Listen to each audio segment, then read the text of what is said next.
So you have a tender rate and you love overlanding. You have plans to do it big on the trace and some super glamping. One ideas, deep news and reviews, a podcast the first rate and here just for you. You don't have to think about it, join us and be about it. Something interesting we want to hear about it, come on let's talk about it. Welcome to Waypoint Overland's Random Waypoints podcast.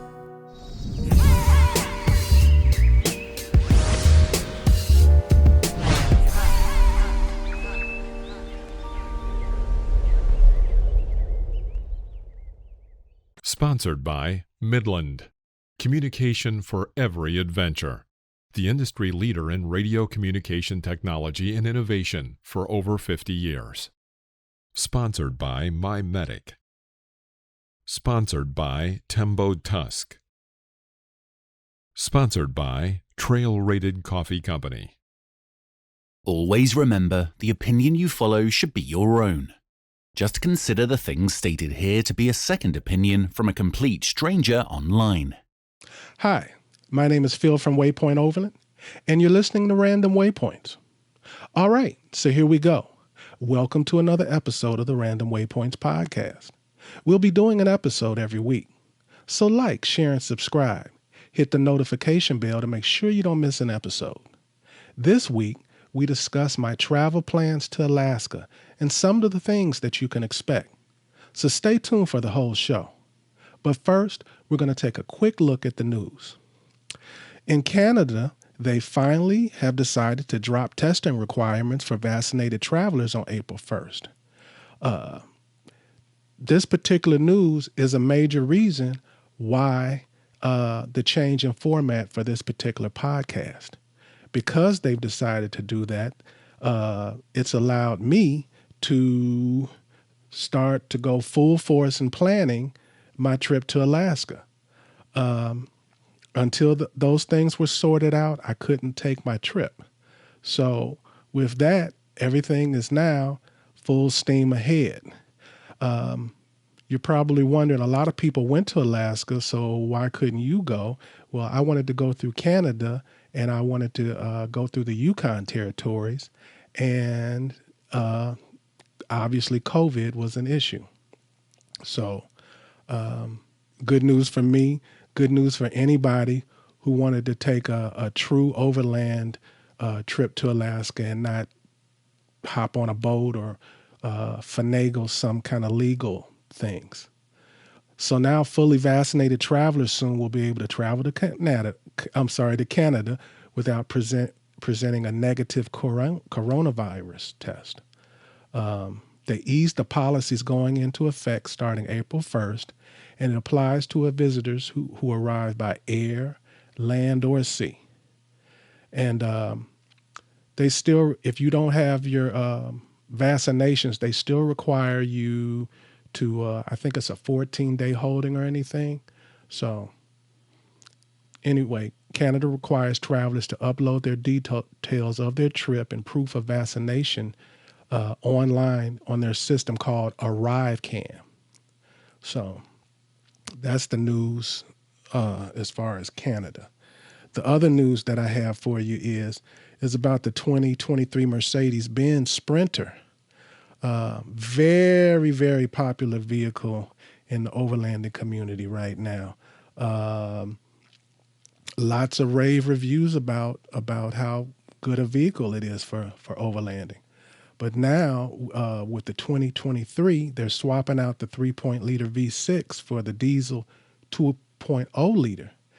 And if you know anything about them, if you compare the two, even though they're moving down to fewer cylinders, the horsepower is increased and also the torque. So this is actually a very popular move. I looked at different polls that were given to potential buyers and people who already own the vehicles, and people seem to like that engine move. So if you're somebody interested in a Sprinter van and you don't want the 4-cylinder and you want the V6 twin turbo, you need to buy a 2022 because they're going to be switching those engines. So with that, we're going to go straight into my trip. And I've got a whole bunch of stuff here. I don't know exactly what I'm going to talk about other than the trip and everything that I can think of to tell you guys. So the first thing is, this is a 45-day trip, possibly 60 days, depending upon the weather and how I'm feeling after 45 days. I'll be giving live podcasts every single week like we always do, except obviously I'll be doing them live, and I'm going to be doing them in Alaska. Now, every one of them will be live, but there will be quite a few of them because I plan on being in a lot of scenic places, and I want you to see them as I'm seeing them. So hopefully a lot of the podcasts will have backdrops that are going to just be like epic views. And we'll talk about the challenges of the trip, the logistics of the trip as it goes on and progresses. I'll be giving a lot of information about Alaska that I think will be beneficial for the next person going on a trip. And even if you're not interested in taking the trip, I believe that I'll be giving a lot of eye candy, and I'm going to be offering a lot of things. So let's get into those things. Not only am I going to just continue with the podcast, I'm going to be doing interviews with chefs at Alaskan restaurants. I'll be interviewing travelers that I encounter along the way. And I'm a big GaiGPS person, but for this trip, I'm going to be using GaiGPS. I'm going to be using OnTrail, and I'm going to be using Onyx Offroad. I'm planning the whole trip over 3 times with each app. Not only am I going to plan the trip, as I'm taking the trip and I'm giving you these podcasts and I'm giving you updates on the trip, I'm going to give you my opinion on the usefulness of each app that I use in Canada, and separately I'm going to give you the usefulness of it in Alaska, because I'm thinking that there's going to be a difference in how well they do when I'm in America versus when I'm in Canada and the Yukon territories. And I think it's a good test for these 3 apps because there's a lot of uncharted roads. There's a lot of open remote space, more than any other place on the northern continent for Americans. So this is a good test. I feel like whatever I come up with will be highly accurate because it will be given the biggest challenges. I'll also be letting you know which one has the ease of use, which ones are, one could be better in one sense to a person who enjoys technical stuff, but another person may not enjoy it. They're looking for something that's just plain easy. So I'm going to be letting you know which one of these apps is easy to use, and not just in general, but is it easy to use for plan routing? Is it easy using layers? I'm going to give a very detailed assessment of these apps. Also, I'm going to give some long-term reviews that I've been holding on to. And when I say long-term reviews, I mean long-term reviews. Some things will be 5+ years gear. Some gear, the newest gear will be at least 2 years old. So it will have gotten a real workout. One of my pet peeves when I'm watching different reviews and stuff is it's not even really a review. They install the thing. Sometimes they don't even install it themselves. And then they talk about how great it is. And they might go take some epic video of them riding around with their new upgrade or piece of gear. And they tell you it's great. And then you go buy it and you find out it's not. You can't really give a good review on Overland equipment and it not be at least a minimum of a year. And the gear that it's all going to be at least 2 years. So that means that if I tell you something is a go, that it's a good piece of gear or product, it'll mean that it's something that you can buy and it'll at least last 2 seasons. It's been through 2 seasons of a true overlander who puts thousands and thousands of miles on his vehicle and his gear. So let me back up a bit, because everybody does not know who they're talking to. I know there's some famous people who are overlanders out here, but I'm an actual overlander. From April through November, I go on 3-4 big major trips where I'm gone for weeks and months at a time, crossing several states, cross country, traversing the United States, north to south, east to west, diagonally, going to different overland events. I have a 2016 Jeep Wrangler that I currently drive, and it currently has over 200,000 miles on it. And I put every one of them on there except for 4 miles. So I say that all to say that when I give these assessments of gear, I think I'm in the 1 percentile of people who can really give you a real review of the gear. And if I say, yeah, you buy this or you install this particular thing, it's a quality piece of equipment. So I'm looking forward to that, because I have things that I don't even use anymore that I've been keeping in my garage specifically for this time to talk about.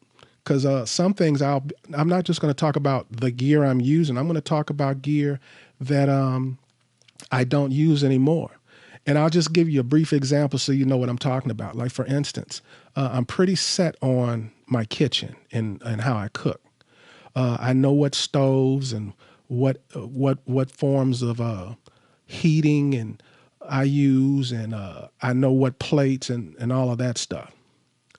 But I have maybe 15 of the most popular stoves in storage right now, and I used all of them. One of you guys out there who's watching is probably laughing, because I gave away a really nice stove, but most of them I've kept for this day, for this time, when it comes to be able to reflect and show you all of these different items and let you know, no, I didn't just buy 1 item or 2 items and think I know it all. No, when it comes to the stoves, I've used all the stoves. When it comes to chairs, I've used all the chairs. When it comes to whatever, I've used quite a few of the most popular products before I decided this is what I'm going with for the long haul. So let's move on. So it's not going to just be gear reviews, and it's not even going to be a lot of them. Now, this is something you really should be excited about. I have set up some sponsors, and I'm still working on some sponsors that are they're not long-term sponsors, but each week that I'm traveling, there'll be a sponsor that's sponsoring that week's particular podcast, and they are going to either give something away or give a truly significant discount on a product. And I'm looking forward to that. I'm not going to get anything. You guys are going to be getting stuff. So that's going to be fun. So let's move on. Okay, the next thing. So before I tell you about that, if you don't know me, people who do know me know or think I'm a pretty decent cook. I'm a better eater. But anyway, people keep asking me why I don't cook anymore or why I don't show my cooking anymore, because I cook all the time. But why don't you post your meals when you're camping on Instagram or whatever? So with that, I'm going to be doing a cooking show. And it's not going to just be a cooking show. It's going to be, you know, a lot of the things you see other people do. Yes, I'm going to do that. But in addition to that, I'm going to go to favorite Alaskan restaurants, popular Alaskan restaurants. And when I say restaurants, it may be a lodge, it may be those trucks, a food truck. It could be a range of different type of restaurants when I say restaurants. And we're going to try very popular Native Alaskan foods. And then when we try them, I'm going to go out and let's say it's some kind of seafood that we tried at a restaurant. Well, I'm going to take that very popular Native Alaskan piece of seafood. I'm going to go to a market and purchase it, or I'm going to maybe catch it, or go to a butcher or a hunter to provide it. And then I'm going to give my version of that particular meal. And I made a point of saying that, there'd be different places that I would get the food, because one of the things for me personally that I'm going to enjoy is I plan to eat a lot of game. One of the things on my list is to eat a lot of game foods. And I just have a few listed here. I plan to eat reindeer, moose, caribou, black bear, Dall sheep, spruce hen, mountain goat, game. I plan to eat game. Now, I don't know if I'm going to be able to have an opportunity to eat all of those things.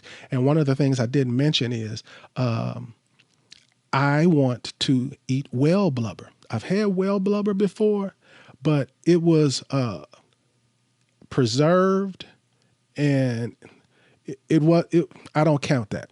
I want to eat some fresh whale blubber it would be preferably from a fresh hunt. And we're not going to just be eating wild game every day. We're going to go through the whole gambit. We're going to eat all of the seafood they have, whether it be Dungeness crab, king crab, salmon, you know, all the popular oysters, everything. We're going to try and eat it all. Alaska is known for berries. So I plan on picking some berries. I plan on eating berries, and I plan on eating berries in all its different forms, you know, whether it be a pie, whether it be jam, syrups for pancakes, whatever it might be. And as far as food, one of my bucket list things to do, and I apologize to the Native people if I pronounce this wrong, Akutak. It's an indigenous Alaskan dish. It's considered an old school survival meal for some people consider it an exotic dessert. And let me tell you what it has. It has animal fat, fish, berries, tundra greens, and occasionally snow. And there's more modern versions that include sugar, milk, and Crisco. I've seen it before. I've heard about it. I've seen it on food documentaries and things like that. So that's on my bucket list to have it in Alaska. And hopefully, if my plans work out, I'm going to get it from a true native Alaskan. So that's something personally on my bucket list I am really looking forward to. And I'm in the Pacific Northwest, and Alaska is considered part of the Pacific Northwest. Our whole area, our thing is coffee and beers. So I plan on trying different coffees. Now, I don't mean just popping into coffee shops. I'm going to try some of the best coffee in Alaska, and we're going to talk about it. And I'm going to show it to you, and I'm going to taste it, and I'm going to the best of my ability, give you a comparison with beers, wines, and coffee. So that's another thing I'm looking for. That's something I usually do on all my trips. I make a point of drinking good coffee and good wines, good spirits that are local. I love to do that. I wanted to also talk about some of my references, because usually whenever I talk about any of my travel, people want to know, how did you plan that? How did you do this? How did you find out? Okay. So I ordered a bunch of books. I watched a bunch of YouTube channels. So let's just start with the books. The main book that I used, which is the one I thought I wouldn't use that much, because it's a very generic book, but that's ended up being why it's the best book. It's called the MILEPOST, and the particular one I have is the MILEPOST 2021 Alaska Travel Planner. It's 2022 now, so the 2022 is out. I think it just came out maybe even a few weeks ago. So if you're planning on going to Alaska and you haven't started, getting your references together and your research together, I highly recommend you getting the MILEPOST Alaska Travel Planner, but make sure you get 2022 this year. And you said you bought a bunch of books. Why aren't you mentioning the other books? This one, okay, like there were other books, but those books were like sections of this book. This book was like everything together. It breaks things down into stops. It had maps. It has phone numbers, websites, addresses, quick blurbs and information on restaurants, lodges, campgrounds, recreation, the highway, everything you want to know. So I highly, highly recommend the MILEPOST. And this isn't something new. This was something that was laid onto me. This is a reference that's been used for a long time by many, many people, and everyone seems to be very happy with it. So with that, let's talk about routes. Now, the routes that I'm going to take, so I don't believe in deception. I watch a lot of channels and they never say it, but they try to infer like they took this long journey and the majority of it was on trails. Well, that's generally how I do travel. But if I'm not going to infer that or try and make you think that. This isn't going to be one of the ruggedest trips that I've taken. I even figured out it's going to be about 75 to 80% on road, on highway, and some of them may be dirt, but they're going to be known highways and roads. The other 20 to 25%, it'll be definitely trails. There's no way I'm going to do this whole thing and I'm not going to be off-road on trails. But it's only going to be, every trail I do, it's going to be a very well-known, popular bucket list trail. Other than that, there's not going to be too much deviation off of the itinerary that I'm creating. But I'm a spontaneous dude, so if I hear about something, that may change. But as of now, it's going to be about 80% highways versus trails. And all right, sorry there. My battery went out. I hope I can remember everything I said, but apologize for that. Anyway, I looked at the recording, and the last thing I talked about was that I was going to be taking 80% highway, 20% trails. And I wanted to mention to you what highways that I knew that I was going to take for sure, what highways were in my planning. And the first highway I want to mention is, if I only take one highway on this whole trip, let's say I had to stop for some reason in the middle of the trip and I could only take one of these highways, this is the one that I want to take. So the first one is Stewart-Cassiar Highway. And the reason why I'm making such a big fuss about it is,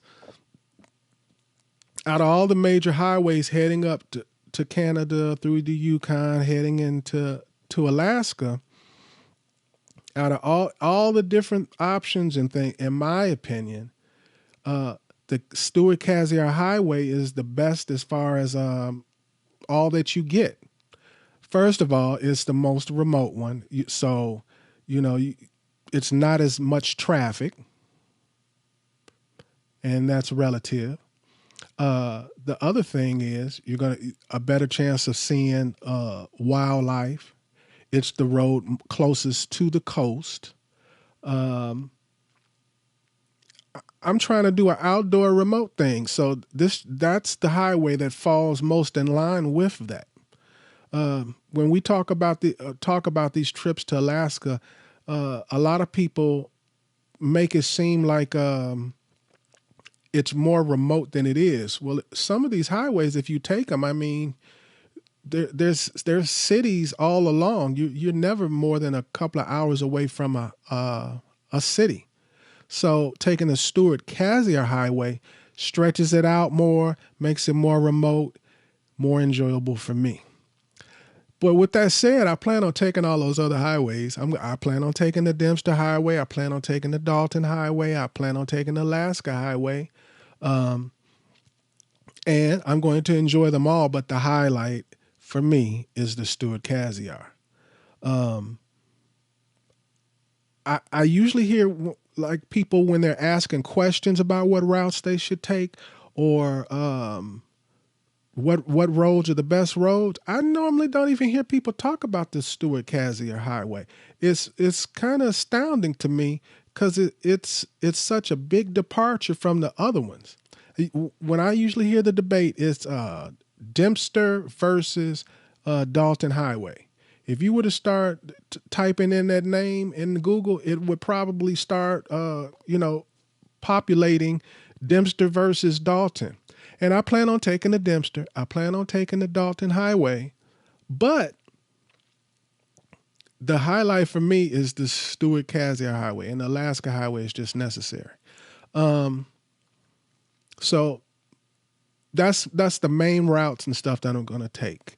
And like I said, I have some trails in mind that I'm definitely going to take. I don't want to mention them in advance. But I promise you, if you guys follow along, whether it's here, Instagram, wherever you follow me, it's going to be worth your while. Visually, I'm going to give you so much eye candy throughout this trip that you better be following. So we're gonna get off of the highways, and I want to talk in general about what my goals are with this trip.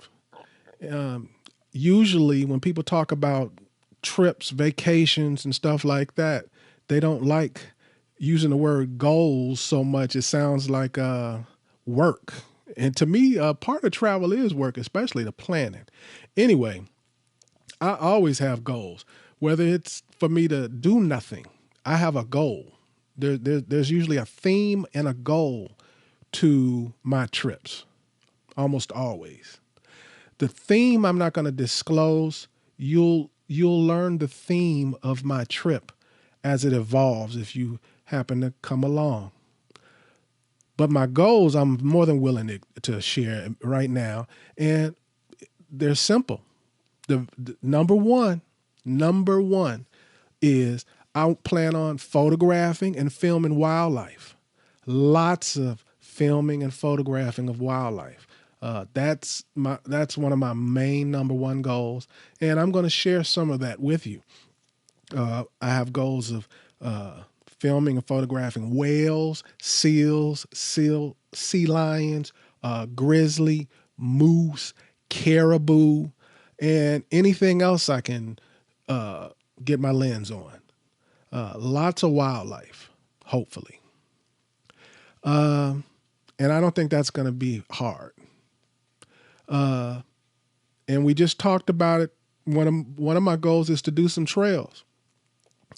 I have some bucket list trails going up to Alaska, and I have some bucket list trails that I plan on going on when I head back to the States. And I'm not going to reveal what they are, but that's one of my goals is to knock those trails off my list. Just knock them off my list. And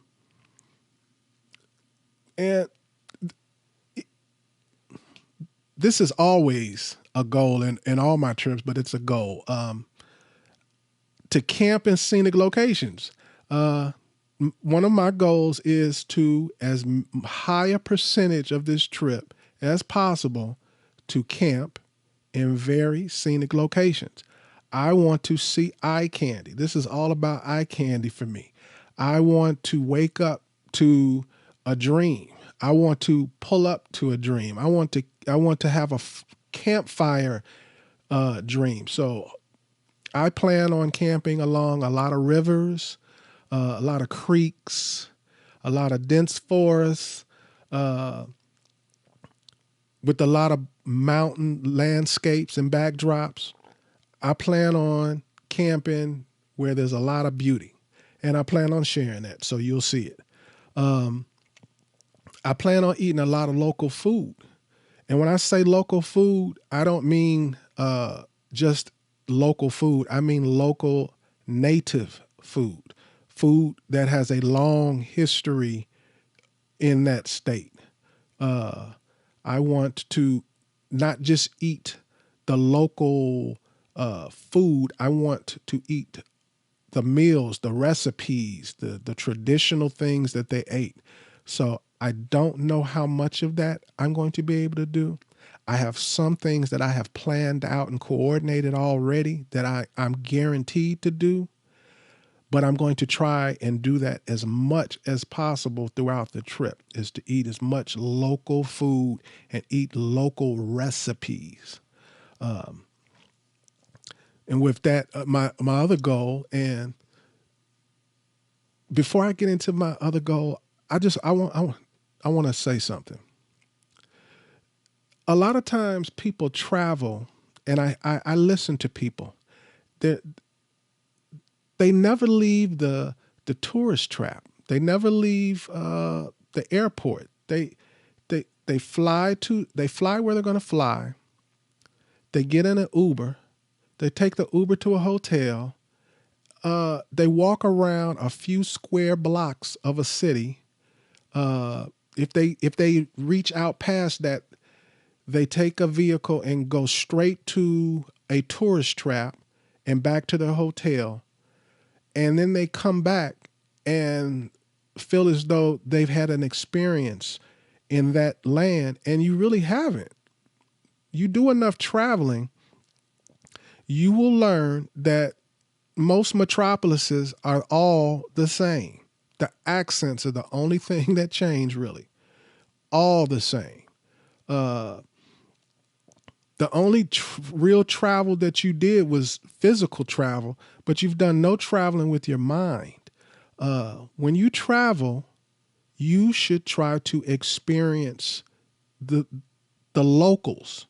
Eat a meal with a local. Talk to a local. Have a genuine conversation with a local. Don't just talk to them. Have a genuine conversation with a local. Make friends with a local. Go where the locals eat. Eat at a off the tourist list restaurant.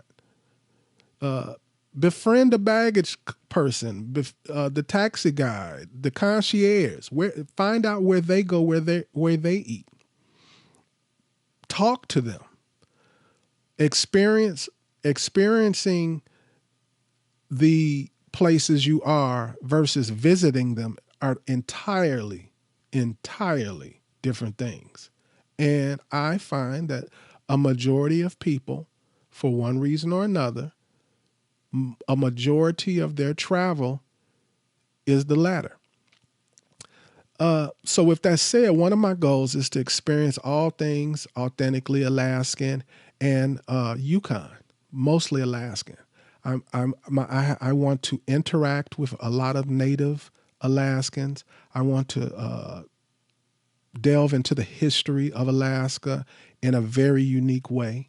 So I'm looking forward to that. And you're going to see that in the interviews that I have planned already, and some of the ones that I just think are going to happen through discovery.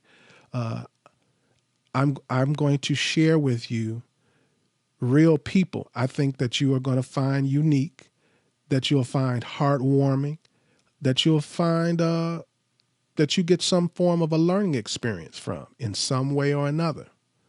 So I'm really looking forward to the interviews. And even though I have some plan to get the others, it's going to take me getting in with the locals, experiencing and dealing with and interacting with the locals. So, and that's not like a drudgery to me. That's not laborious. I'm looking forward to that. That's what it's all about.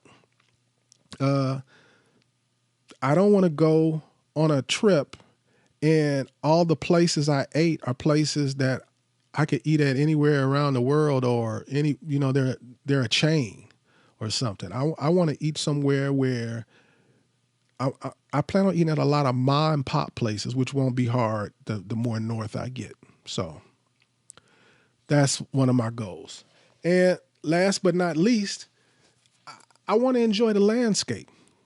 I just want to enjoy. I want as many hours, minutes, seconds of the day to have eye candy in front of me. I want to see something beautiful in front of me as much as possible on this trip.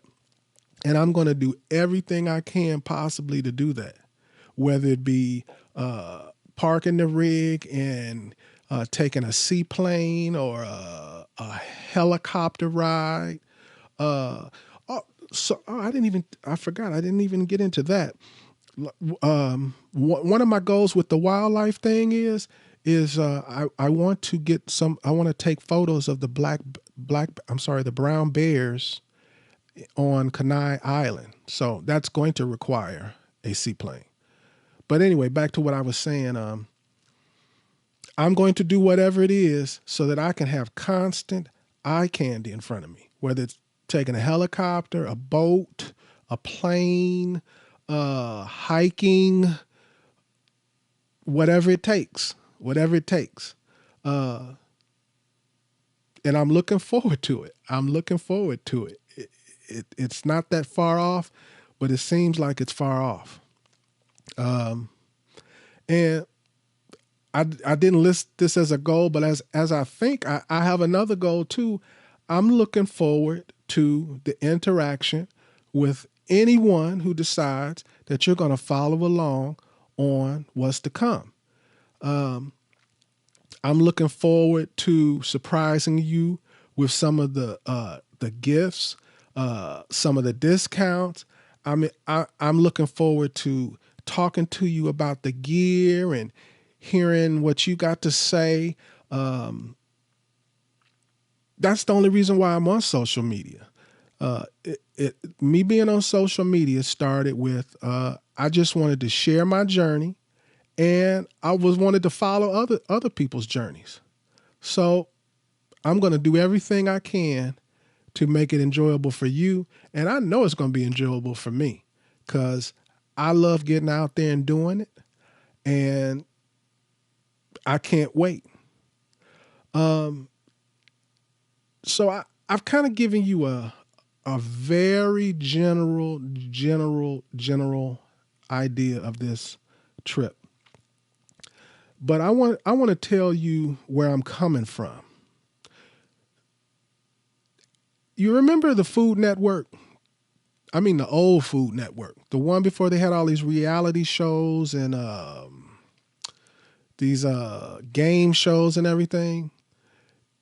It was mostly either you were in a kitchen and you were instructing and showing how to cook, or you were somewhere at a restaurant or somewhere showing people good food.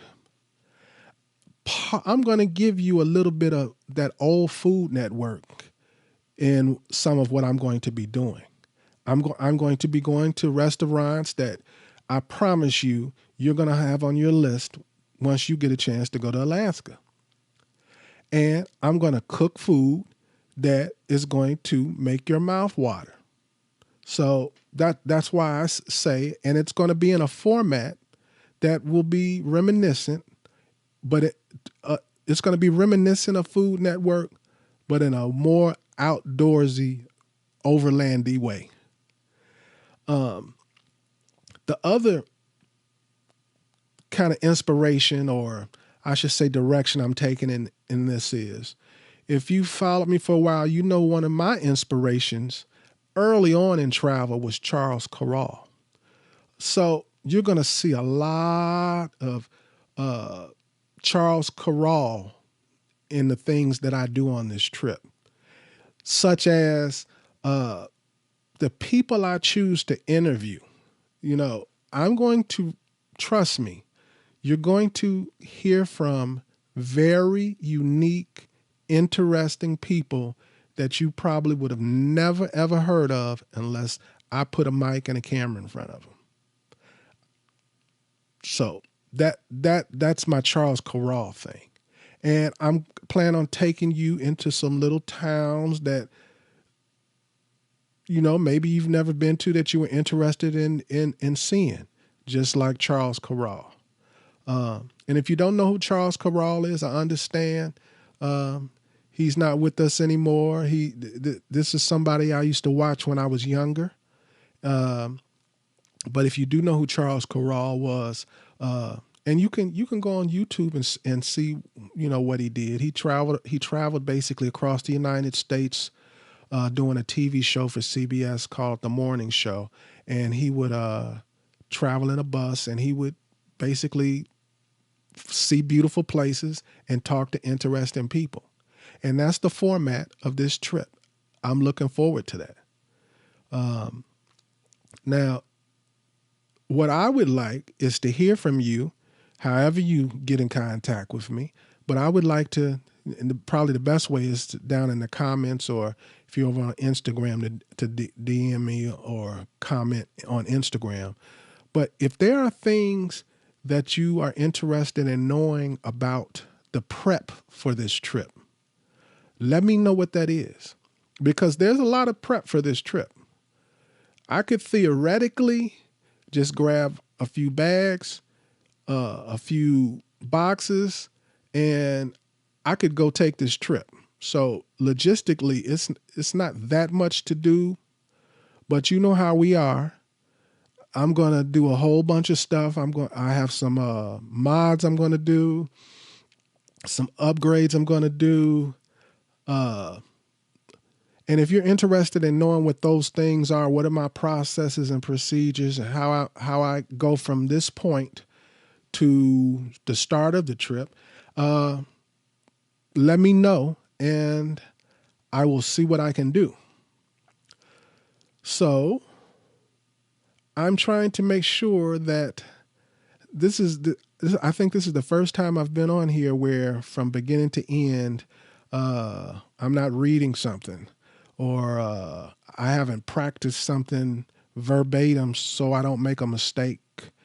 So I apologize if this was a raggedy podcast, but it's my first one like this, and I will try to do better, and I will do better.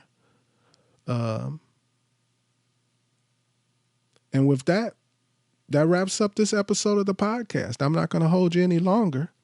Make sure to like, share, and subscribe. And with that, everybody stay safe, tread lightly, and hopefully I'll see you here or on a trail soon. You have been listening to Waypoint Overland's Random Waypoints. Like, subscribe, and stay tuned for more.